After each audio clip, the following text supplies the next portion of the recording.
So hey guys, যেমনটা আমরা world of immortal সিরিজের গত এপিসোডে দেখেছি যে শাও চ্যান একটি উপত্যকায় এসেছিল, সেখানে তার দেখা হয় এখানেরই এক মেয়ের সাথে। এরপর শাও চ্যান এখান থেকে এগিয়ে গেলে তার দেখা হয় এক সন্ন্যাসীর মঙ্ক সাথে, যে কিনা খুবই শক্তিশালী ছিল। এবং সাথে সাথে আমাদের ফলেন এঞ্জেল এবং ড্রাগনের মধ্যে একটি খুব ভয়ানক ও মারাত্মক যুদ্ধ দেখানো হয়েছিল, যাদের যুদ্ধ এতটাই ভয়ানক ছিল যে তা পুরো ড্রাগন আইল্যান্ডকে কাঁপিয়ে দিয়েছিল। সেই সাথে পুরো দ্বীপটি একটি শিল্ড বা সুরক্ষা কবচ দিয়ে ঢেকে গিয়েছিল, যার ফলে এর ভেতরে যারা আছে তারা আর বাইরে বের হতে পারবে না। কিন্তু শাও চ্যানের ওপর নজর ছিল গডেস কিং চ্যাংয়ের, যে তার সঙ্গীকে বলে শাও চ্যানের ব্যাপারে খোঁজ নিতে। এরপর পরের দৃশ্যেই আমাদের দেখানো হয় ইমর্টাল গেটের হেডকোয়ার্টার্স, যেখানে আমরা কিং চ্যাংকে যেতে দেখি। সে হেডকোয়ার্টার্সের মাস্টারের কাছে পৌঁছায় এবং তাকে জিজ্ঞেস করে যে আপনি আমাকে এখানে কেন ডেকেছেন তা বলুন। তখন মাস্টার কিং চ্যাংকে বলেন যে আমি জানি তুমি আলাদা আলাদা দলের সাথে মিলে একটি জোট অ্যালায়েন্স তৈরি করতে চাও, কিন্তু তোমার সবচেয়ে বড় ভুল হলো তুমি ড্রাগন আইল্যান্ডে থাকা সবচেয়ে বড় শক্তিকেই বাদ দিয়েছ, যা হলো ট্রিয়েন্ট অর্থাৎ ট্রি ম্যান ভ্যালি। যদি তুমি সত্যিই জোট তৈরি করছো, তবে আমাদের জোটে তাদের থাকাটা খুবই জরুরি। এ কথা শুনে কিং চ্যাং তার মাস্টারকে বলে যে হ্যাঁ, আপনার কথা ঠিক, কিন্তু আমি যতদূর জানি ট্রি ম্যানরা খুবই ধীরগতির হয় এবং ট্রি অ্যানসেস্টার কখনোই কোনো বাইরের লোককে তাদের দলে নেয় না, এমনকি তারা বাইরের লোকদের মেনেও নেয় না। তাহলে আপনি আমাকে বলুন যে আমি এটা কিভাবে করব? আমার তো মনে হয় তাদের সাথে কথা বলাটাও অসম্ভব। তখন মাস্টার বলেন যে মেয়ে, আমি তোমাকে কিছু দিতে এসেছি। আমি তোমাকে এমন একটি চাবি দেব যার সাহায্যে তুমি ট্রি ম্যান ভ্যালির ভেতরে যেতে পারবে। শুধু যেতেই পারবে না, বরং সেখানে তুমি কথাও বলতে পারবে। এরপর তিনি নিজের কাছে রাখা একটি ছোট ছবি পেন্টিং বের করে কিং চ্যাংকে দেন।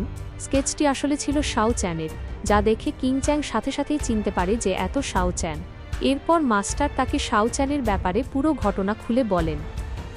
এরপর পরের দৃশ্যেই আমাদের সেই জায়গাটি দেখানো হয় যেখানে শাও চ্যান প্রিন্স জিউয়ের দলের সব সদস্যকে মেরে ফেলেছিল, কারণ শাও চ্যান সেই ভ্যালি থেকে হয়ে এখান দিয়েই ফিরে যাচ্ছিল এবং তার সাথে তার ৩ জন ভূত গোস্ট বন্ধুও ছিল।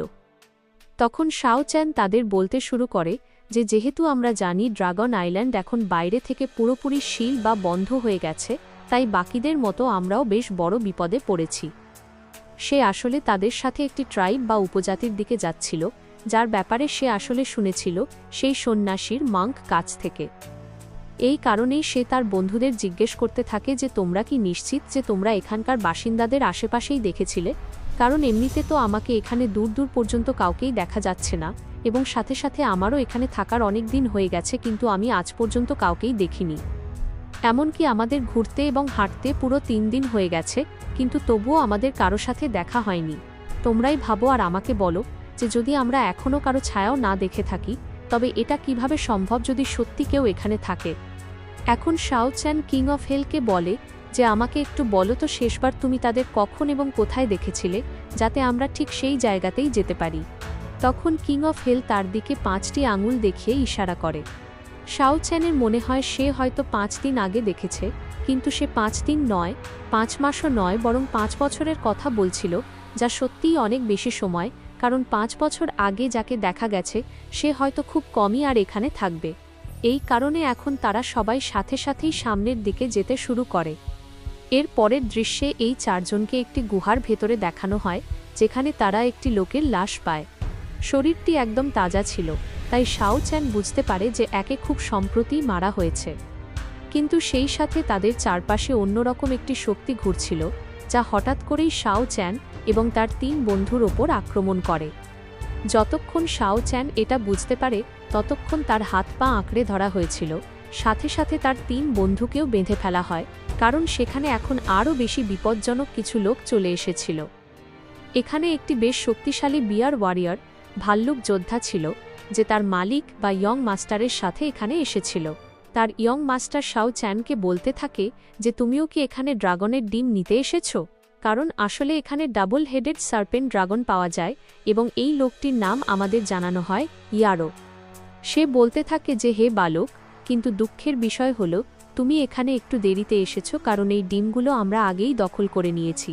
এই কথা শুনে শাও চ্যান তাকে বলে যে তুমি এসব কি বলছো, কারণ আমার তো মনে হয় আমি একদম সঠিক সময়েই এসেছি। এবং এখন সে সাথে সাথেই তার স্পিরিচুয়াল রিং ব্যবহার করতে শুরু করে যাতে সে সব লতাগুলো কেটে ফেলতে পারে, এবং সে মাত্র একটি আঘাতেই তার সব লতা কেটে ফেলেছিল। তখন ইয়ারো শাও চ্যানকে বলে যে তুমি ট্রান্সফরমেশনের স্টেজে পৌঁছে গেছো, কিন্তু আমার মতে তুমি এখনও অনেক দুর্বল। এই কারণে সে সাথে সাথেই তার বিয়ার ওয়ারিয়র সঙ্গীকে বলে যে আমি এদের সামলাচ্ছি, তুমি গিয়ে ড্রাগনের ডিমগুলো নিয়ে নাও। এবং সেই বিয়ার ওয়ারিয়রের নাম আমাদের জানানো হয় কায়ো, যে আসলে বারবারিয়ান ফরমেশনের 3rd স্টেজে ছিল। সেই বিয়ার ওয়ারিয়র ড্রাগনের ডিম তুলতে যেতে থাকে, যা দেখে শাও চ্যান সাথে সাথেই তার সঙ্গীদের বলে যে তোমরা গিয়ে ড্রাগনের ডিমগুলো দেখো, ততক্ষণ আমি এই লোকটিকে সামলাচ্ছি। এরপর সেই 3 জন ভূত বিয়ার ওয়ারিয়রকে থামাতে যেতে থাকে। ইয়ারো বলতে থাকে যে তুমি হয়তো নিজেকে একটু বেশিই কিছু মনে করছো, কারণ এখন সে তার লতার সাহায্যে শাও চ্যানের ওপর আক্রমণ করতে শুরু করে, যাদের আক্রমণগুলো শাও চ্যান এড়ানোর চেষ্টা করছিল। ইয়ারো শাও চ্যানকে বলে যে তুমি আমার স্পিরিচুয়াল প্ল্যান্টের মাঝে আটকে যেতে চলেছ, এখন তুমি আমাকে বলো যে তুমি এখান থেকে কতক্ষণ এবং কোথায় পালিয়ে যাবে। এবং সত্যি এই স্পিরিচুয়াল প্ল্যান্টগুলোর পাওয়ার লেভেল অনেক বেশি ছিল, যা শাও চ্যানের ওপর একের পর এক আক্রমণ করছিল। যেখানে সুযোগ বুঝেই শাও চ্যানের 3 বন্ধু ডিমগুলো দখল করে নিয়েছিল, তারা যেমনই ড্রাগনের ডিমগুলো নিয়ে যেতে শুরু করে, বিয়ার ওয়ারিয়র তাদের বলে যে ড্রাগনের ডিমগুলো আমার হাতে তুলে দাও, নাহলে এটা তোমাদের জন্য অনেক ভারী পড়বে। ঠিক সেই মুহূর্তে আমাদের ডাবল হেডেড সার্পেন্ট ড্রাগনকে দেখানো হয়, যে জানতে পেরেছিল যে তার ডিম চুরি হতে চলেছে। সে প্রচণ্ড রাগের সাথে নিচে আসতে থাকে তার ডিমগুলোকে বাঁচানোর জন্য, যা দেখে ইয়ারো তার বিয়ার ওয়ারিয়রকে বলে যে স্যার ড্রাগন চলে এসেছে, তাই আপনি নিজেকে বাঁচান। সেই গুহা থেকে আমরা ওই 3 ভূতকে পালাতে দেখি, কিন্তু এটা কায়ো মেনে নিতে পারে না, এবং সে বলে যে আমি ডিমগুলো ছিনিয়ে আনছি। এবং সে খুব দ্রুত গতিতে শাও চ্যান ও তার বন্ধুদের পেছনে দৌড়াতে শুরু করে, যেখানে সেই সার্পেন্ট ড্রাগন খুব রেগে ছিল এবং আক্রমণও করছিল। তার আক্রমণের কারণে কিং অফ হেলের পা পিছলে যায় এবং সে নিচে পড়ে যেতে ধরেছিল, যার ফলে ড্রাগনের 2টি ডিমও নিচে পড়ে যেতে ধরেছিল, যেগুলোকে বাঁচানোর জন্য শাও চ্যান সাথে সাথেই বাতাসে লাফিয়ে ওঠে এবং সে 2টি ডিমকেই বাঁচিয়ে নেয়। কিন্তু কিং অফ হেল সোজা মুখের ওপর ভর করে নিচে পড়ে, যার কারণে সে শাও চ্যানের ওপর রাগ করছিল। কিন্তু সে যখনই দেখে যে শাও চ্যান ড্রাগনের 2টি ডিমই বাঁচিয়ে নিয়েছে, তখন সে বলতে থাকে যে তুমি তো খুব ভালো মানুষ বের হলে। শাও চ্যান তাকে বলে যে তোমার ধন্যবাদ বাঁচিয়ে রাখো, ওটা আমাকে পরে বলো, তার আগে আমাদের এখান থেকে পালাতে হবে। কিন্তু তখনই শাও চ্যান তাদের মধ্যে একটি ডিম ভেঙে ফেলে এবং সেটি বিয়ার ওয়ারিয়রের ওপর ছুঁড়ে মারে। বিয়ার ওয়ারিয়র মনে করে যে অবশেষে সে ড্রাগনের একটি ডিম পেয়েছে, কিন্তু ড্রাগনের ডিম ফাটার কারণে তার সব তরল লিকুইড বিয়ার ওয়ারিয়রের গায়ে পড়ে যায়, যার ফলে সার্পেন্ট ড্রাগন বিয়ার ওয়ারিয়রকে তার লক্ষ্য টার্গেট বানিয়ে নেয়, কারণ তার শরীর থেকে ডিমের গন্ধ আসছিল, যেখান থেকে শাও চ্যান এবং তার বন্ধুরা সুযোগ পেতেই পালিয়ে গিয়েছিল। কিন্তু ড্রাগনটি বিয়ার ওয়ারিয়রের ওপর মারাত্মক আক্রমণ করছিল, যেখানে ইয়ারো সুযোগ পেয়ে তার শক্তির সাহায্যে কায়োকে বাঁচিয়ে নেয়। এরপর পরের দৃশ্যে শাও চ্যান এবং তার বন্ধুদের দেখানো হয়, যারা 4 জনই ড্রাগনের ডিম নিয়ে উপত্যকার মাঝখানে পৌঁছে যায়। এখানে কিং অফ হেল ডিমগুলো চেক করতেই শাও চ্যানকে বলে যে এত সব গোলমালের মধ্যে আমরা একটা ডিম তো হারিয়ে ফেললাম। শাও চ্যান তাকে বলে যে চিন্তা করো না, আমাদের কাছে এখনও 2টি ডিম আছে এবং এগুলোও কোনো খজানার ট্রেজার চেয়ে কম নয়।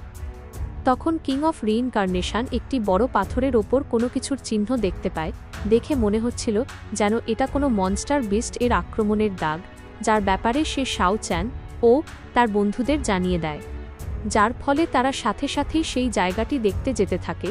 এবং তারপর সেই গুহার ভেতরেই হোলি ড্রাগনকে দেখানো হয়, যার শরীরে অনেক আঘাত ছিল এবং সে হোলি লাইট ড্রাগনের সাহায্যে নিজের ক্ষত সারানোর চেষ্টা করছিল।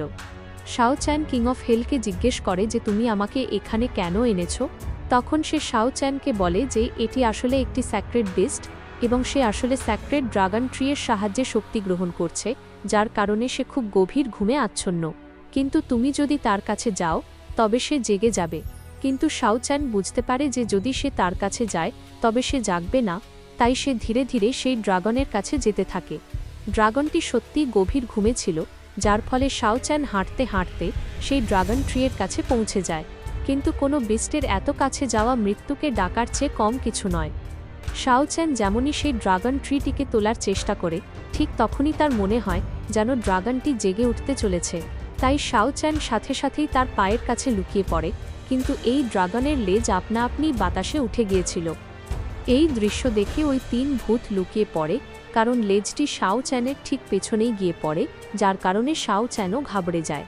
কিন্তু তবুও শাও চ্যান থামে না এবং এখন সে ড্রাগন ট্রি এর একদম কাছে পৌঁছে যায়। অবশেষে সে তার 3 বন্ধুর জন্য সেটি সেখান থেকে তুলেই নেয়। এরপর তারা 4 জন একটি গুহার ভেতরে চলে আসে। শাও চ্যান তাদের বলে যে এখন তোমাদেরও আমাকে সাহায্য করতে হবে মানুষ খুঁজতে। সেখানে তারা সাথে সাথেই একটি ডিম মাঝখানে রেখে দেয়, যার ফলে ড্রাগন ট্রি তার কামাল দেখাতে শুরু করে, কারণ সে আসলে ড্রাগন এনার্জিকে রিফাইন করে ব্যবহারের যোগ্য করে তোলে।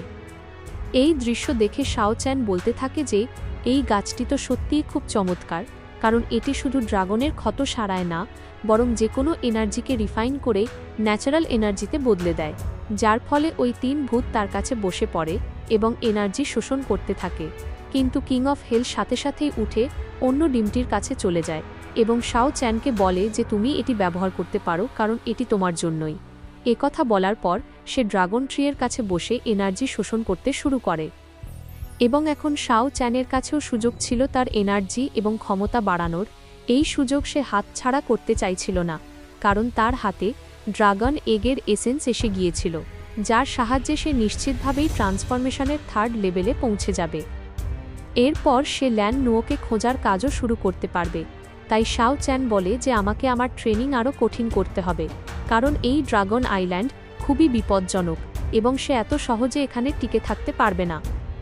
সেই গুহার ভেতরে বেশ ভালোই তোলপাড় হচ্ছিল, যা বাইরে থেকে পরিষ্কার দেখা যাচ্ছিল। এর ওপর নজর ছিল কিং চ্যাংয়ের সঙ্গীর এবং এর পরের গল্প আমাদের পরবর্তী পার্টে দেখানো হবে।